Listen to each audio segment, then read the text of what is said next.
ঘাটাইলের পাহাড়ি প্রান্তিক অঞ্চলে গবাদি পশু ও হাঁস মুরগির খামারিদের শীতকালীন খামার ব্যবস্থাপনা বিষয়ে এক কর্মশালা অনুষ্ঠিত হয়েছে। বুধবার সকাল 11টায় উপজেলার মোমিনপুর দারোগ আলী সরকার উচ্চ বিদ্যালয় মাঠে এ কর্মশালা অনুষ্ঠিত হয়। কর্মশালায় প্রধান অতিথি হিসেবে উপস্থিত থেকে গবাদি পশুর শরীরে ভ্যাকসিন পুশ করে কার্যক্রমের শুভ উদ্বোধন করেন জিয়াউর রহমান ফাউন্ডেশনের নির্বাহী পরিচালক অধ্যাপক ডাক্তার ফরহাদ হালিম ডোনার।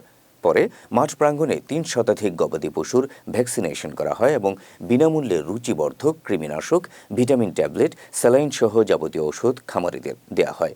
কর্মশালায় প্রধান অতিথি অধ্যাপক ডক্টর ফরহাদ হালিম ডোনার বলেন, বিএনপির ভারপ্রাপ্ত চেয়ারম্যান তারেক রহমান প্রান্তিক খামারিদের পাশে দাঁড়াতে নির্দেশ দিয়েছেন। শীতকালীন মানুষের মাঝে শীতবস্ত্র বিতরণের পাশাপাশি প্রাণীদেরও শীতকালীন পরিচর্যা করণীয় বিষয়ে সচেতন থাকবে জিয়াউর রহমান ফাউন্ডেশন।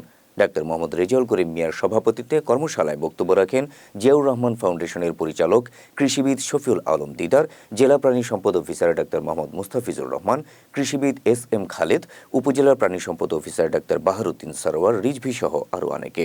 পরে স্বাস্থ্য সুরক্ষায় ভেটেরিনারি ডাক্তার ও ভ্যাকসিনেটরদের মাঝে ৫ শতাধিক পিপিই বিতরণ করা হয়।